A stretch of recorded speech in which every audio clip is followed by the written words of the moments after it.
안녕하세요 여러분. 오늘은 한국사, 근현대사, 근대의식의 확산과 생활의 변화에 대해서 살펴보겠습니다. 사실 우리가 이 근대 시기로 접어들면서 나왔던 가장 큰 변화된 모습은 신분제가 폐지된 것일 겁니다.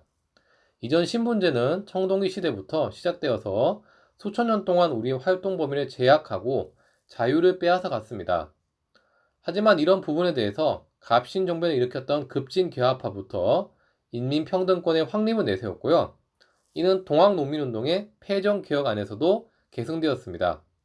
그리고 이러한 백성들의 요구사항은 마침내 갑오개혁 때 반영되어서 신분제 폐지로까지 이어졌습니다.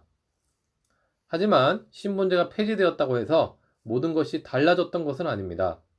수천 년 동안 쌓이고 쌓였던 신분의식은 사람들 속에 그대로 남아있었고, 당시 사람들은 난 놓고 기억자도 모른다는 말처럼 자신들의 민권이 무엇인지, 권리가 무엇인지도 몰랐습니다.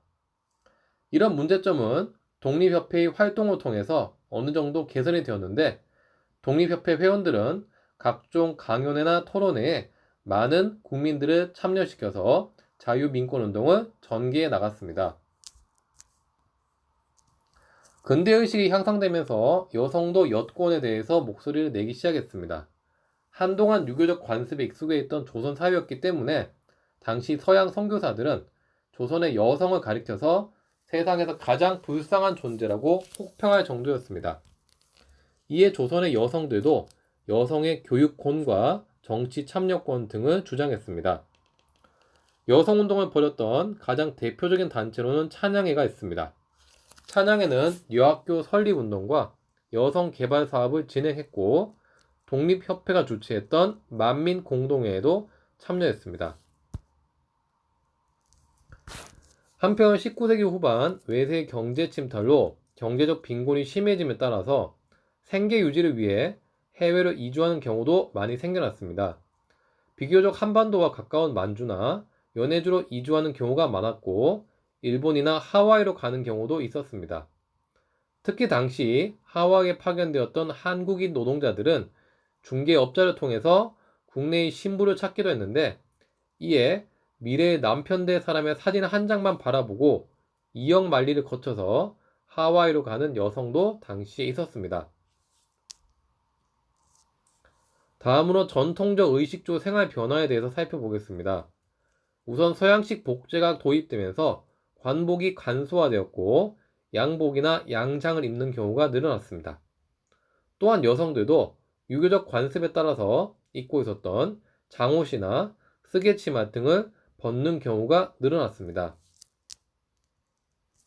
식생활 역시 변화가 생겼는데요. 특히 당시 조선에서는 아랫사람과는 같이 식사하지 않는다 해서 상차림을 따라하고 겸상을 하지 않는 경우가 많았습니다. 하지만 이후 서양식 식사해법이 보급되면서 겸상을 하는 경우가 늘어났습니다.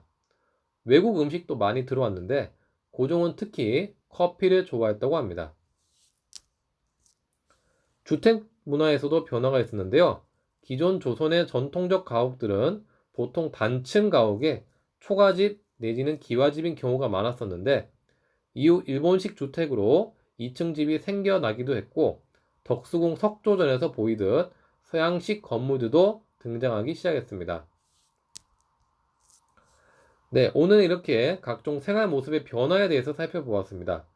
사실 지금까지 우리가 배웠던 사건과 별개로 진짜 살아있는 역사는 바로 이러한 사람들의 생활 모습의 변화일 수도 있겠다는 생각이 됩니다. 자, 오늘 공부하신 내용들 한번 잘 살펴보시기 바라겠고요. 선생님은 다음 시간에 뵙도록 하겠습니다.